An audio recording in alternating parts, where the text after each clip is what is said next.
తన ప్రాణాలే నీవని ధర్మేచగా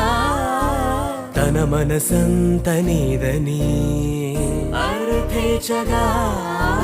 తన వలపంత నీకని కామేచగా అవధులు లేని ప్రేమకై మోక్షేచగా